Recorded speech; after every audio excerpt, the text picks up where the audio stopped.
we know that for entrepreneurship, the most important thing is funding, right? So a lot of people, what they start up with is, how do I get this business running?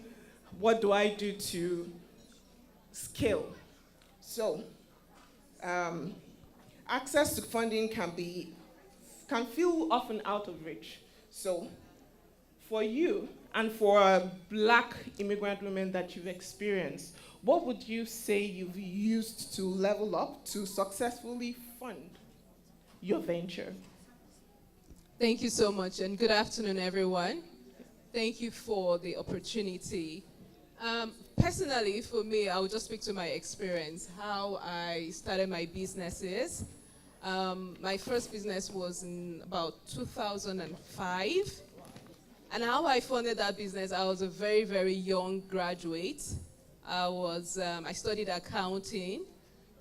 I was working, or my business was in a male-dominated industry, far from my qualifications. And what I did was to start business with a customer's fund.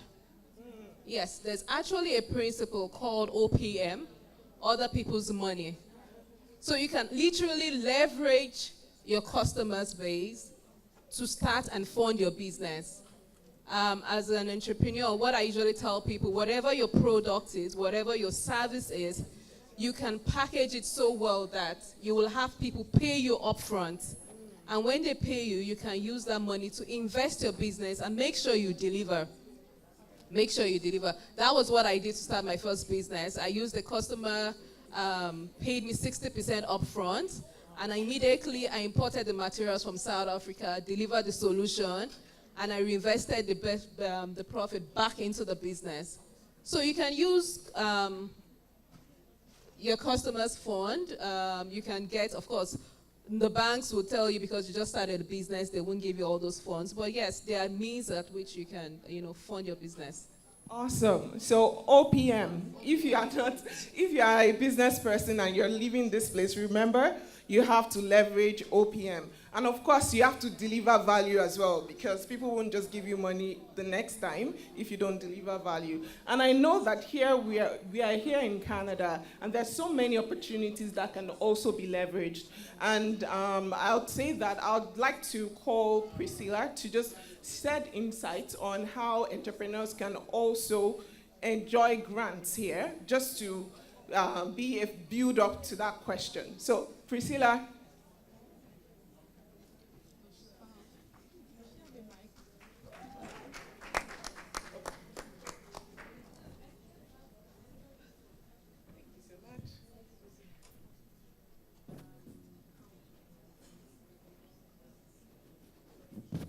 Good afternoon, everyone.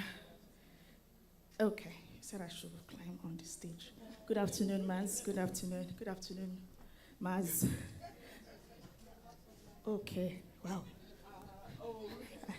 Is it okay now? Okay, thank you so much.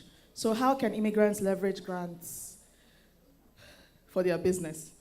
Let me just sit down. For the next 3 or 4 days, my role is regional manager, regional marketing and communications outreach officer at FACE. FACE is the Federation of African Canadian Economics, and what we do is we provide funding for Black business owners. So in 4 years, we have funded over 500 Black businesses to the tune of $50 million. Sorry, I'm panting because I was doing something and then I just ran up.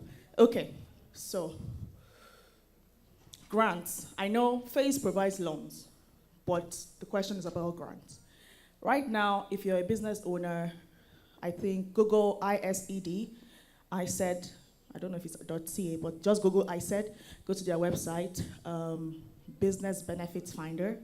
You answer 5 or 6 questions, and every week they will send you all the government grants available for the kind of business that you run. Also, there are organizations in every city in Ontario called Small Business Enterprise Centers. Every year they have $200,000 for 40 entrepreneurs in their cities, and this is September. So I know Brampton right now is currently open. I know Halting is open as well. Toronto just started taking entries for their own. Idea, Mississauga, York Region, Markham, Vaughan, each city. So if you Google Small Business Enterprise Center, you would find the one for your city. And you can send them an email to say, when is the Startup Plus program? That's the name of the $5,000 grant. It's free money. Well, you have to attend some webinars, but if you really want the $5,000, it's free money. Just you can attend the webinars. Sorry? Okay, ma.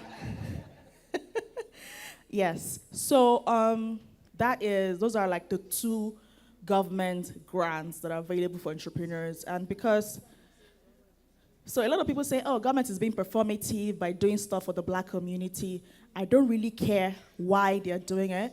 If there is money on ground for you, why don't you just take the money, right? There are some specific grants that are for the Black community, and I find that sometimes we don't take advantage of them because maybe some people don't know, but I find some of our friends from Asia would come and say, this grant, I know it's for the Black community, but can you consider us? I'm like, no, it's for the... So because they're very eager, they are, always looking for those opportunities, right? So, okay. So I think we should definitely just Google Small Business Enterprise Center. Find the one closest to you. They have $200,000 for you every year. So, and you only have to attend the webinar. It's almost very straightforward.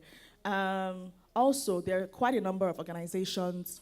I see my friends from CASA Foundation here, Black Entrepreneurship Alliance, Black Founders Network, Idea Mississauga. There are quite a number of organizations that offer grants as well.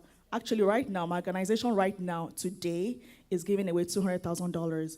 So to 4 people, one person gets $100,000, one person gets $50,000, 2 people get $25,000. So that is today. And I sent the information to the WhatsApp group. But I don't know how many people applied. And that's happening right now, today, in downtown Toronto. So... Okay. BB, did I send it or not? Okay. So, but yes. Yes, I shared that information. So I think, subscribe to those newsletters. I just mentioned some organizations right now. They share all this. BFN has a lot of money. They give maybe $10,000 almost every month. Just sign up to their newsletters and, ask me. Maybe you can ask me after. I'll give you like all the information after. Thank you. Thank you so much. And you can all see her face. If you want more information, please reach out to her after the program. Okay, so for the next question, I'll be coming to you, Koinsola. We are all immigrants here, and we know that many professionals struggle with knowing. Before I conclude that question, actually, please remember to drop your questions using the Mentimeter code. I don't think I see any question yet, so please drop your questions. Okay, so back to you, Koinsola. So many professionals struggle with knowing when and how to position themselves for the next step. What strategies do you recommend for identifying the right opportunities and setting advancement goals that feel both ambitious and also achievable? Wow. Can you guys hear me well? Okay, I think that's a very powerful and loaded question. The first thing I would say is there is no shortcut to success. So if you're in this room, you're thinking that you can just navigate, you're not competent, or you're not building that expertise and all of that. No, even God doesn't like that, right? So first thing is no shortcut to success. I learned something recently. Preparation prevents poor performance. So 4 P's, right? The first thing I would say, get yourself competent. If you need to get your certifications, if you need to volunteer, do all of that. That is very, very important. Number 2 thing is, I talked about it in my breakout session, is having a personal board of directors. If there is anything that you leave here, please remember to have these 3 critical people in your space.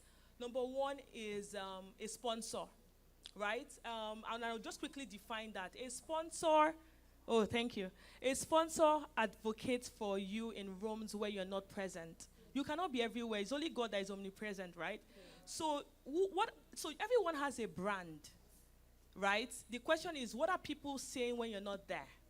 When people think about you, what comes to mind? Is it that, that difficult to work with person and all of that, right? So you need to be that person that people can advocate for. But you need to deliberately reach out to someone to help you advocate on your behalf. So that's number one.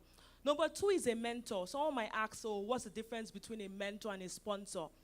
A mentor has gone ahead of you and is going to make sure you don't make that same mistake that he or she made. So there is a difference. A mentor might not necessarily speak positively about you, but will guide you, advise you, and do all of that. Number three is a coach. A coach is not a nice to have. I had a coach, and I thank God I was a coach that was born again, a Christian, and all of that. If you can get a coach like that, I can tell you your potential would even be beyond what you can even imagine. If I tell you my personal story, I have friends that say, Connie, are you this Connie that I used to know? I was somebody that I can't even speak to 2-3 people, right? But those mentors, those coaches, they ask you powerful questions that will uncover hidden potential. So if there's anything you want to live with today, please invest. Either you get free ones, but have a coach. Get a sponsor in your organization, outside or inside your organization. And the last one will be a mentor. Number 3 thing I would say is self-advocate. Perception beats reality. I had a performance review with one of my direct reports. I think that was yesterday. And it was so sad because he's done so much. He's given his best this last 12 months. But guess what? The organization did not see that. So you might be someone you're thinking, you're not executing, but it's all in your head. But what are people perceiving? They're not seeing you speaking up. You're not seeing that. You're just, okay, this guy doesn't know anything, or this lady doesn't know anything. So please, in all you're doing, self-advocate for yourself. Know what your strengths are and be proud about it. Even if it's one thing, every of us was created uniquely. The Bible said in the beginning, he made everything, and it was good. So you were good, and you were called to dominate in the marketplace. God has given you skills, and also you remember the story of Daniel. You have that excellent spirit, so you're already worthy of being distinguished. So please, in summary, I know I've spoken too much. Number 1, prepare. There are no shortcuts. Number 2, please build your personal board of directors, and number 3, self-advocate for yourself. Awesome. Nicely summarized. And I want to emphasize that we have to loud our actions. Nobody is going to blow your trumpet. And here, whatever you do, you have to ensure that everybody sees what you're doing so that you'll get the reward that you're meant to receive. Okay. So the next question will come to you, Remy. We all know about black tax, and that could be something that could be hindering our financial progress. So, what are the financial first steps that someone can take in order to create stability, especially for people that are just navigating a new country and then having to support people back home? Thank you. That's a very good question. I'm always asked that question anywhere I go to speak. Because the reality is that black tax is our reality. Mm-hmm. We're not going to run away from it. We have people back home, friends, family, siblings that you have to take care of. So understanding that, yes, you're going to do black tax, but also make a plan that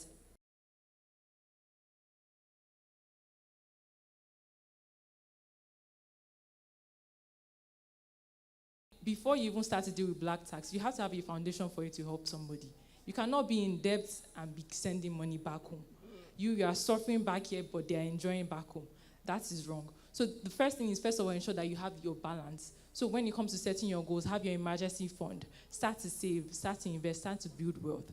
And then have conversations. You are going to have the hard conversations. I'm not saying you should not help. You should help, but let them know what you can help with. Something I also do is have a budget, especially at the end of the day. For me, I feel like I'm more responsible to my immediate family. So that is my parents, my siblings. Outside of that, every other person, depending on what is left in the budget, you get. After the budget closes for the month, that is it. Come back next month.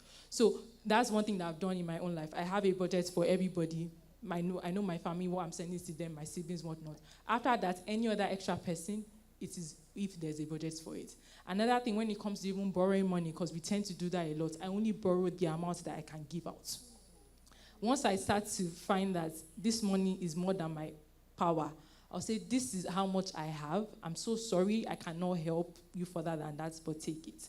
But then I have to do that because at the end of the day, I also have to build for myself. I have financial goals. So black tax will be there, let's not forget it, but also let's plan to not let black tax continue in our generation.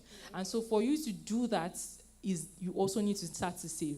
Start to think about businesses you want to invest in. I know a lot of us, we think the first thing you want to do is to buy a house. That's the first thing.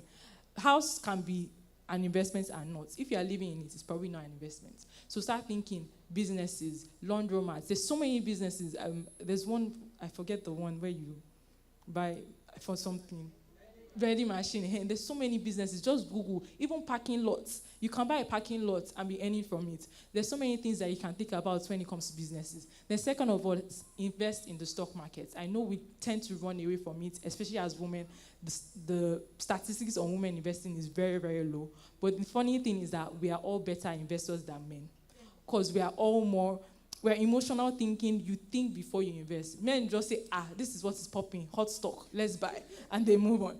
That's not how we should be. Especially if you're building wealth and a legacy and you're thinking long term, you need to be very structured in how you plan your investing. So start to invest, save, invest, have that emergency fund. Another thing is, don't rush to, a question I get a lot is between saving, investing, debt payments, doing all of those. You can do all of those simultaneously. You just need to allocate your money accordingly. But ensure that you invest and you save for emergency. So emergency fund is like 6 to 12 months of your living expenses. Most people are one paycheck to living on the streets, to homelessness, because they have no emergency fund. They've not planned for what if they lose their job, what if there's an emergency that comes in. So when you start to build that wealth and legacy, start to think about, okay, do I have cash? 6 to 12 months. So you're thinking, okay, maybe you're living expensive. You're spending about 3K per month or for your living expenses, school, everything. So 3 times 12, that's 36K. Have that in cash. Don't invest it.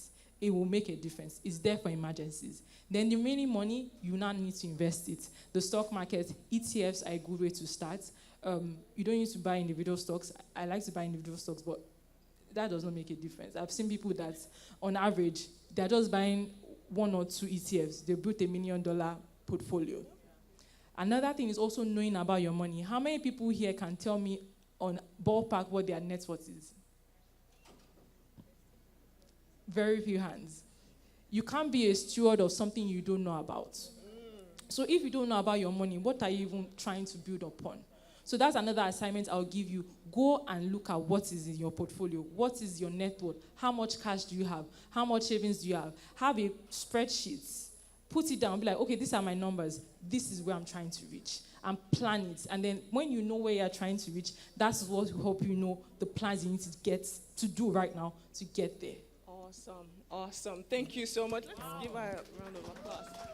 That is so powerful. And one thing I'm holding on I'm holding on to everything, but I like to charge all of us. She said, let's let black tax end with us. That is very important. And to tie everything all together, lovely, putting you last because your topic centers on everything, tying everything all together, thriving. Okay? So balancing multiple roles professionally, culturally, our family, and also even our families can be sometimes overwhelming and can make it harder to put ourselves forward, right? But we want to thrive here in Canada.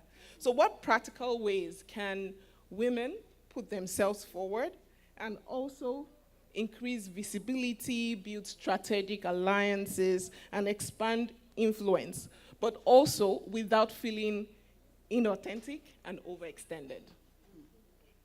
That's a very weighted question. Is it working? I think it is. Okay, I will try to do my best. When we think about, visibility, right? We kind of think we have a lot we're already juggling. And I think that's a very, very important question, first of all. We are called to adapt, network, We're doing many different things. And now you say, how can we then think of being visible and increasing visibility? Because there's a direct line between visibility for those in corporate Canada and even those who are entrepreneurs, between that and the results you're going to get. But one thing I'd like to point out, and what I've also learned from my own journey, is that visibility does not necessarily mean you're doing more. It just means you're being intentional with what you're currently doing. So I'll say it again. Visibility doesn't mean that you're doing more. You're already doing a lot. But what it does mean is that you have to be intentional about what you're already doing. I'll give you an example, very quick example. And I have two, but I'll just give you one. Imagine that you're a woman here and, you love to help other women develop. Personal development is a key thing for you. You have your women's empowerment. You're very, very passionate about building other women up, supporting women. And then you work in a firm where you realize, okay, they also are focused on gender inequity in the workplace, male-dominated field, you say. People are focused on building women up, bringing them up. And you already do it every day. Yeah, we are all doing the same thing here. Is there a line between leveraging what you're already doing and aligning with what is termed visible? And the answer is yes. Now imagine you're going networking, and I had some sisters in my breakout session. The networking is it can be overwhelming. They're going networking, and as you all know, volunteering here is a big thing. Philanthropy within your means is a big thing. You go to a place, an interview, and they're asking about, what do you do? Tell me about yourself. And you go like, actually, minus my resume, I also work with an NGO that empowers women. I also work with people that are focused on gender inequity. And suddenly they see you as someone beyond just what they see your quotes on the piece of paper. Right. Now, if you extend that, and I've done this before, extend that maybe. You're in corporate, I work in a bank, so my life is almost always corporate. And when I think about, how can I leverage what I'm already doing, because again, I love to point to women when I have a chance to, and also receive from women. How do I leverage that to increase my visibility? And one thing that I did was that I found other leaders in my space that were also doing the same thing. They also had the same interest. And so I'm like, hey, hello. We have similar backgrounds and similar shared interests and shared passion. All of a sudden, it's not just Loveland who is nobody. It's not, Loveland, I see you. You've done nothing new. You're already doing this, but you're being very intentional. Intentionality is the key word here. Hallelujah. Because we're all stretched for resources, physical resources, mental resources, bandwidth, chasing children, praying for everybody. We really don't have time to take on more. Leverage what you're already doing and be intentional. Now, I know that oftentimes when we hear visibility, we kind of think that, it can sound like, and I heard I think you talked about self-promotion. It kind of feels superficial, like how do I just put myself out there, promote myself? When we approach visibility and that topic from a place of authenticity and service, it doesn't sound inauthentic anymore. It doesn't sound like being shameless self-promoting on LinkedIn, oh my God. No, because that is really who you are. You're just being very strategic about it. Now, when you approach visibility from a place of authenticity and service, it's no longer inauthentic. It doesn't feel inauthentic.